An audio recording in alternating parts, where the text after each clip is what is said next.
Chapter 28 of A Short History of the World by H. G. Wells.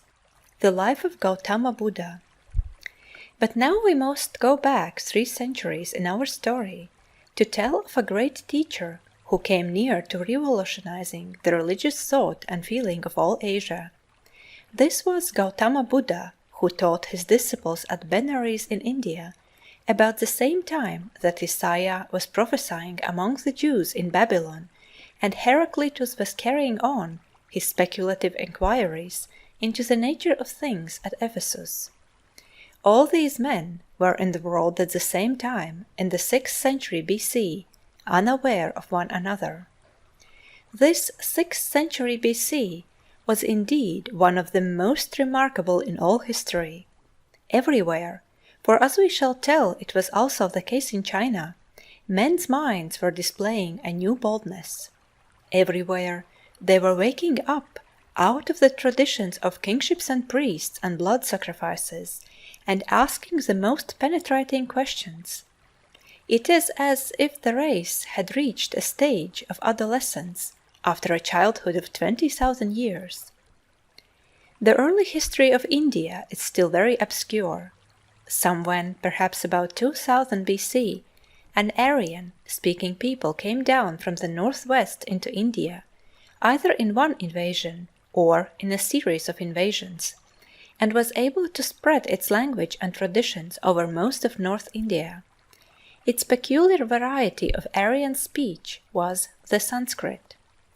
They found a brunette people with a more elaborate civilization and less vigor of will in possession of the country of the Indus and Ganges, but they do not seem to have mingled with their predecessors as freely as did the Greeks and Persians. They remained aloof. When the past of India becomes dimly visible to the historian, Indian society is already stratified into several layers, with a variable number of subdivisions, which do not eat together, nor intermarry, nor associate freely. And throughout history this stratification into castes continues. This makes the Indian population something different from the simple, freely interbreeding European or Mongolian communities. It is really a community of communities. Siddhartha Gautama was the son of an aristocratic family which ruled a small district on the Himalayan slopes. He was married at 19 to a beautiful cousin. He hunted and played and went about in his sunny world of gardens and groves and irrigated rice fields. And it was amidst this life that a great discontent fell upon him. It was the unhappiness of a fine brain that seeks employment.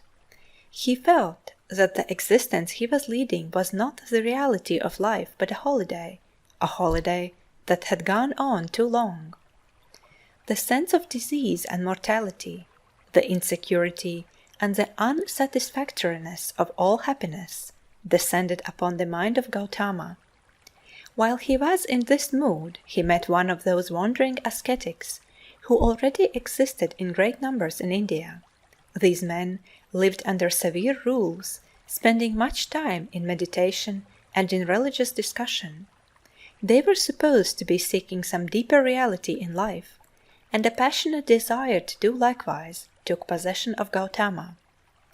He was meditating upon this project, says the story, when the news was brought to him that his wife had been delivered of his firstborn son. "This is another tie to break," said Gautama. He returned to the village amidst the rejoicings of his fellow clansmen. There was a great feast and a Nautch dance to celebrate the birth of this new tie, and in the night Gautama awoke in a great agony of spirit, "like a man who is told that his house is on fire." He resolved to leave his happy, aimless life forthwith. He went softly to the threshold of his wife's chamber, and saw her by the light of a little oil lamp, sleeping sweetly, surrounded by flowers, with his infant son in her arms.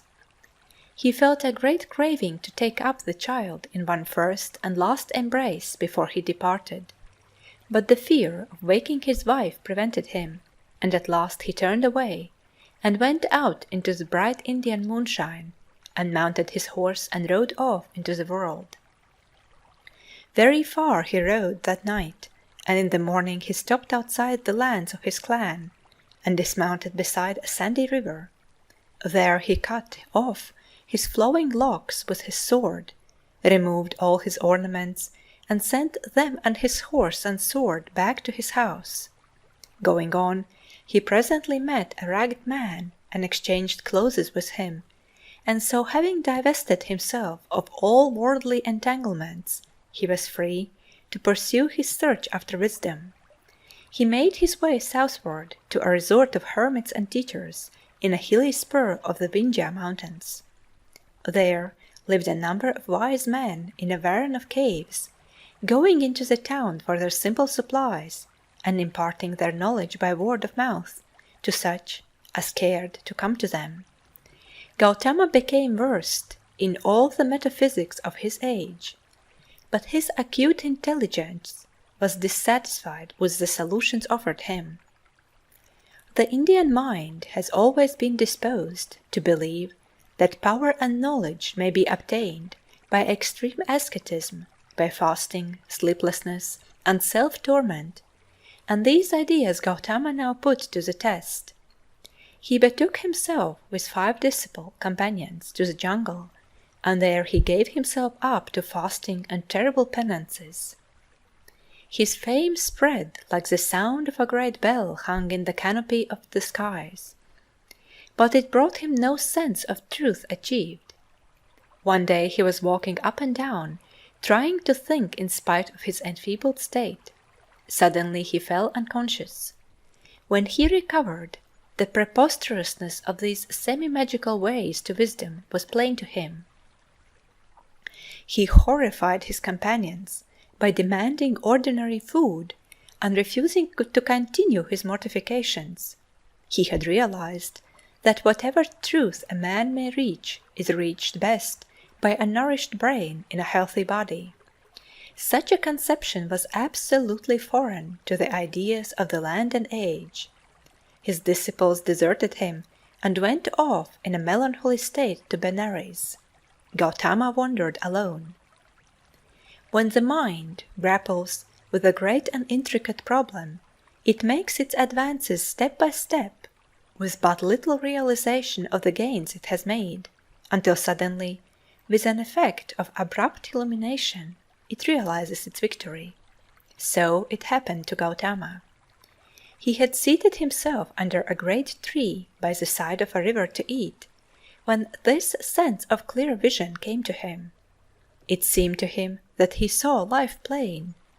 He is said to have sat all day and all night in profound thought, and then he rose up to impart his vision to the world. He went on to Benares, and there he sought out and won back his lost disciples to his new teaching. In the king's deer park at Benares, they built themselves huts and set up a sort of school, to which came many who were seeking after wisdom. The starting point of his teaching was his own question, as a fortunate young man: why am I not completely happy? It was an introspective question. It was a question very different in quality from the frank and self-forgetful externalized curiosity with which Thales and Heraclitus were attacking the problems of the universe, or the equally self-forgetful burthen of moral obligation that the culminating prophets were imposing upon the Hebrew mind. The Indian teacher did not forget self. He concentrated upon self and sought to destroy it. All suffering, he thought, was due to the greedy desires of the individual. Until man has conquered his personal cravings, his life is trouble, and his end sorrow. There were 3 principal forms that the craving for life took, and they were all evil. The first was the desire of the appetites, greed, and all forms of sensuousness. The second was the desire for a personal and egoistic immortality. The third was the craving for personal success, worldliness, avarice, and the like. All these forms of desire had to be overcome to escape from the distresses and chagrins of life. when they were overcome, when self had vanished altogether, the serenity of soul, nirvana, the highest good, was attained. This was the gist of his teaching, a very subtle and metaphysical teaching indeed, not nearly so easy to understand as the Greek injunction to see and know fearlessly and rightly, and the Hebrew command to fear God and accomplish righteousness. It was a teaching much beyond the understanding of even Gautama's immediate disciples, and it is no wonder that so soon as his personal influence was withdrawn, it became corrupted and coarsened. There was a widespread belief in India at that time that at long intervals wisdom came to earth and was incarnate in some chosen person who was known as the Buddha. Gautama's disciples declared that he was a Buddha, the lightest of Buddhas, though there is no evidence that he himself ever accepted the title. Before he was well dead, a cycle of fantastic legends began to be woven about him. The human heart has always preferred a wonder story to a moral effort, and Gautama Buddha became very wonderful. Yet there remained a substantial gain in the world. If nirvana was too high and subtle for most men's imaginations, if the myth-making impulse in the race was too strong for the simple facts of Gautama's life, they could at least grasp something of the intention of what Gautama called the Eightfold Way, the Aryan or Noble Path in life. In this, there was an insistence upon mental uprightness, upon right aims and speech, right conduct, and honest livelihood. There was a quickening of the conscience and an appeal to generous and self-forgetful ends. End of chapter 28.